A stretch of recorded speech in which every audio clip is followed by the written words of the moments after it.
Good evening, my name's Gaz, we are your nerd theorists, and for all our new followers that are tuning in to see more Wheel of Time footage, prepare to be disappointed. Welcome to 10th edition terrain.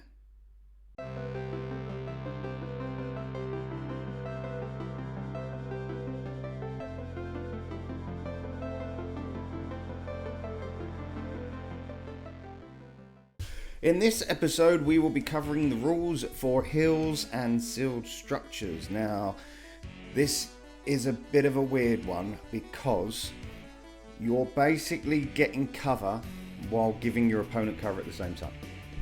The idea is, and I'll read it this time because it's slightly different in the wording. Each time a ranged attack is allocated to a model, if that model is not fully visible to every model in the attacking unit because of this terrain feature, that model has the benefit of cover against that attack. Now, the important part of this is allocated. It is the owner of the model that's coming under attack that makes the allocation. So you choose. So, in example A here, we have Necrons on one side of the container unit and Black Templars on the opposite side of the container unit. Obviously, both have cover. They can't see each other. It's a solid structure. Fair enough. But, picture number 2 is the Black Templars on top of the container unit firing down at the Necrons. Now, because of the way the structure works, and because of the way line of sight works, it's going to be very difficult for you to get down low enough to see the line of sight from the Necrons up to the Black Templars. The other way around, fine, you'll be able to just get behind them and have a look, but getting down, it's going to be very difficult. This edge here, when there's models on top, if they're far enough back that the models down here can't see them because they're firing like that, and this will be blocking it, if they're far enough back, you're allocating a shot, they're shooting up, and you say, well, I'm going to allocate that to this one at the back here because he's not visible. And they go, all right, fair enough. But then you fire back. And if this guy here can see them and he fires, then he's just going to say, well, I allocate it to him. I can't work out any scenario where if you've got a unit on top and a unit below, both are going to have cover from one another. I can't see how they wouldn't. So it's a bit of a weird standoff in close combat, but 'tis the rules.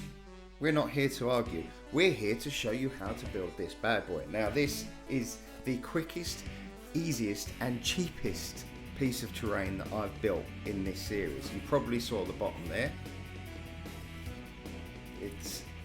I was going to say Tropicana, but I don't even think it is. I think it's Sainsbury's own brand orange juice. Anyway, container unit, very useful. You can stack them on top of one another. You can use them to make mazes, to make your battlefield more interesting. It's a very useful piece of terrain.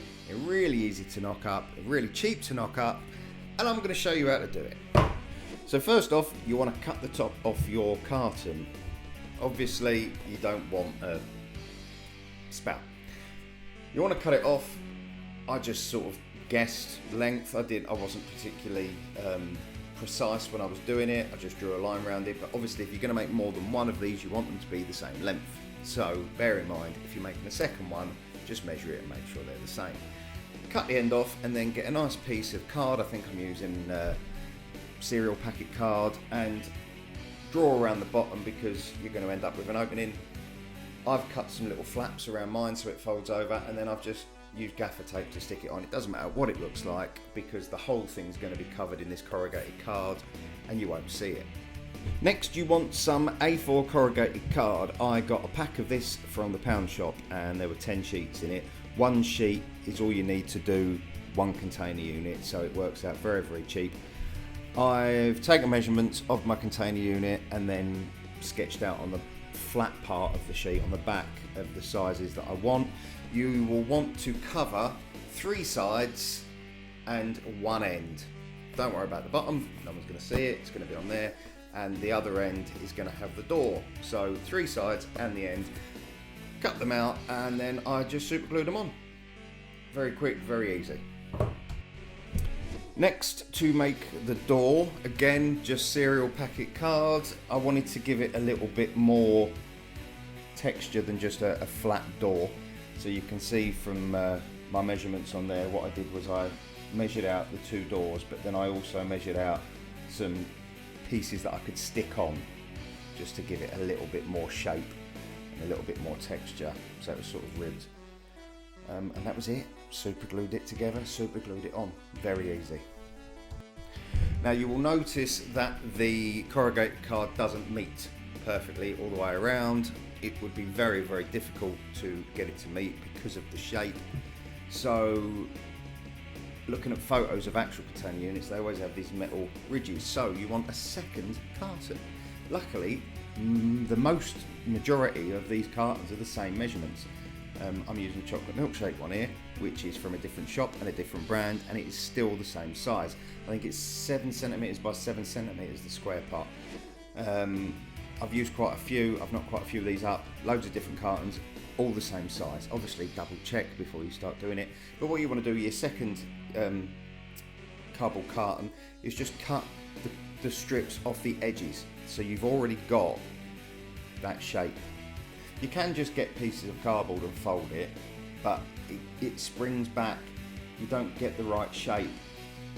You're covering the edge of the carton, so if you cover it with the edge of another carton, your quid's in.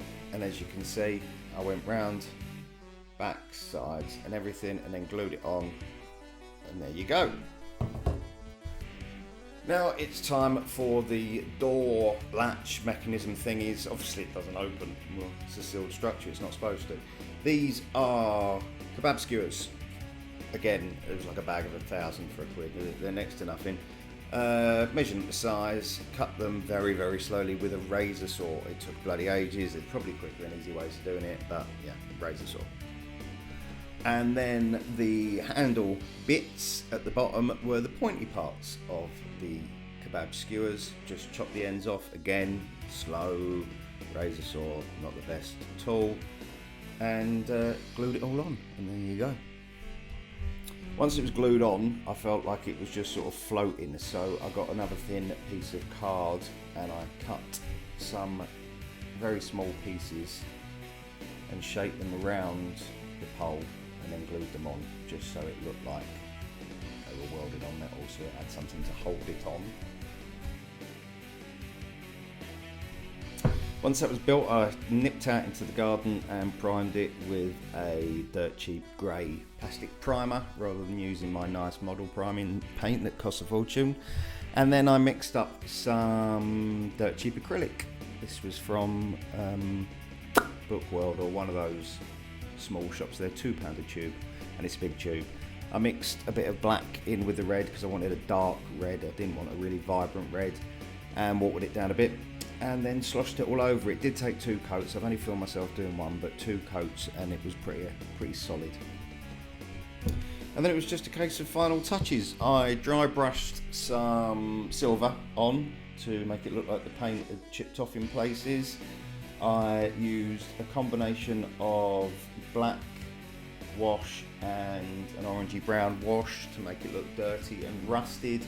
Focused the orangey brown on the metal bars at the front and then the places where the silver was showing through, and I threw a bit of rust powder on as well, but it didn't work particularly well, the rust, but the drips of orange wash look quite nice. It looks like it's dripping down from guttering or whatnot, and that's about it. Nice and light, easy to store, nearly threw it on the floor, and that rhymed. Hey, and that's it. It's all done, finished. Next up is forests. Now, everybody hates building trees. They're a nightmare, so I'm not going to. The rules for woods is varying, and it's a piece, a terrain piece. So I shall be showing you how to create a forest without trees, which is pure laziness. It's not me being clever. I just don't want to make bloody trees. Thanks for watching. My name's Gaz, and this is, yeah, that's it really. Move on with your life. Go back to watching Wheel of Time. I've started reading it now. I'm on the bandwagon. You know, I'm joining in with all the fun. Yeah, that's it. Love you lots. Good night.